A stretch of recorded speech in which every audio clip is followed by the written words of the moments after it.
There was once a girl named Liao. She was 10 years old, but her eyes carried a sadness far older than that, the kind of sadness that only truly lonely people know. She had no friends.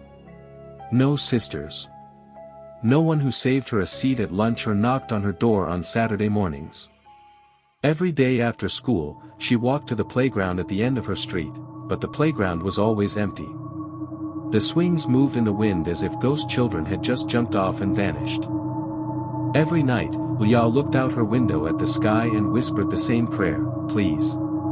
Just one friend. That's all I ask." The sky never answered. It always stayed silent. One hot afternoon, Liao was building a sandcastle alone, because even alone, she needed something to do. She dug her fingers deep into the sand and felt something solid. She stopped. She dug carefully. Slowly. The sand fell away and revealed a face, a teddy bear's face. Old. Filthy. One of its button eyes was missing, leaving behind a hollow, dark socket. The other eye was stitched on crooked, so it always seemed to be watching something just slightly behind you. Any other child would have dropped it and run. But Liao, who had never owned anything that felt like hers, pressed it against her chest and held on tight. "You're mine now," she whispered.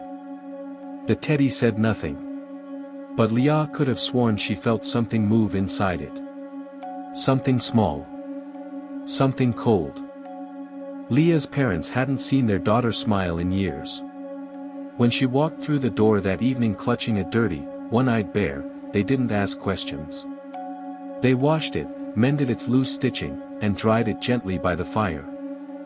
Liao named it Teddy. "B for best," she said proudly. "Because he's my best friend." That night, she slept with Teddy tucked under her arm, the deepest, most peaceful sleep she had ever had. No nightmares. No loneliness. Just silence. But sometime past midnight, her mother woke to a strange sound drifting from Leah's room. A low, wet murmur. Like someone trying to speak with a mouth full of dirt.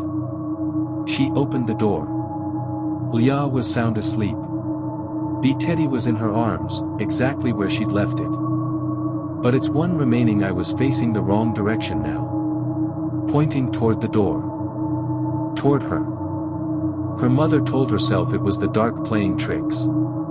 She closed the door quietly and went back to bed. She would spend the rest of her life wishing she hadn't. The next morning, Leah's mother came to wake her for breakfast. Leah didn't stir. She called her name. Nothing. She touched her hand. Ice cold. The room was freezing, not like a window had been left open, but like the cold had come from inside the walls themselves. And Teddy was on the floor, several feet from the bed. As though it had moved there on its own. Beside it was a note. The paper was old and yellowed, as if it had been underground for a very long time. The handwriting was jagged and cramped, written not in ink, but in something dark brown and dry. This teddy was mine. I loved it more than anything in this world. I buried it so no one else could ever have it. Your daughter dug it up. She took what belonged to me. So I took something that belonged to her. The teddy is mine again. We are together now. Don't look for us. The police came. Doctors came. Investigators came. No one could explain what had happened. No marks on the body. No poison. No signs of struggle. Leah simply wasn't there anymore. And Teddy?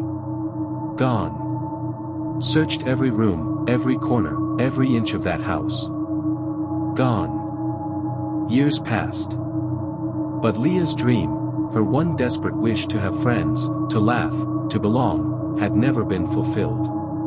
And the souls of those who leave the world with an unfulfilled wish do not rest. They wander. Leah wandered. Through empty playgrounds. Through quiet streets. Through the spaces between walls where no one looks. And the longer she wandered, the more her sadness turned into something else. Something darker. Something hungry. She found B Teddy where the original owner had hidden it, in the dark, in the cold, and she crawled inside it. All of her grief. All of her rage. All of that hollow, aching loneliness. Packed into that small, worn body with one empty eye socket and one crooked button. B Teddy. Now it stood for something else. Bloody Teddy. And Leah thought, if I couldn't have friends, why should anyone else? 3 towns over, there lived a girl named Mara. Mara had everything Leah never did. A big group of laughing, loud friends. Birthday parties that filled up the whole house. A phone full of messages. One afternoon, walking home from school, Mara noticed something sitting on a garden wall. A teddy bear. Clean. Almost new looking. Small and brown with a little stitched smile. One of its eyes was missing, just a hollow socket, but somehow that made it look almost sad. Lonely. Someone must have lost it, Mara thought. She picked it up, planning to hand it in somewhere. But she never did. That same week, Mara's friends started calling less. Strange things happened, cancelled plans, missed messages, arguments that came from nowhere. One friend moved away suddenly. Another stopped coming to school. A third was involved in an accident. Within a month, Mara was completely alone. And one morning, her mother came to wake her. Mara didn't stir. On the floor beside the bed, B Teddy. Its one remaining eye staring up at the ceiling. On the floor beside B Teddy, a note, written in that same old, cramped handwriting, on that same yellowed paper. You had so many friends. I had none. Now we match. By the time anyone thought to look for the teddy, it was already gone. Already sitting on someone else's wall. Already waiting. No one knows how many times B Teddy has changed hands. No one keeps count. People say that Leah grows more powerful each time. That she doesn't just take friends now. That she takes memories. Takes laughter. Takes everything that was ever bright in a person's life and leaves behind only the gray, hollow feeling she carried for 10 long years.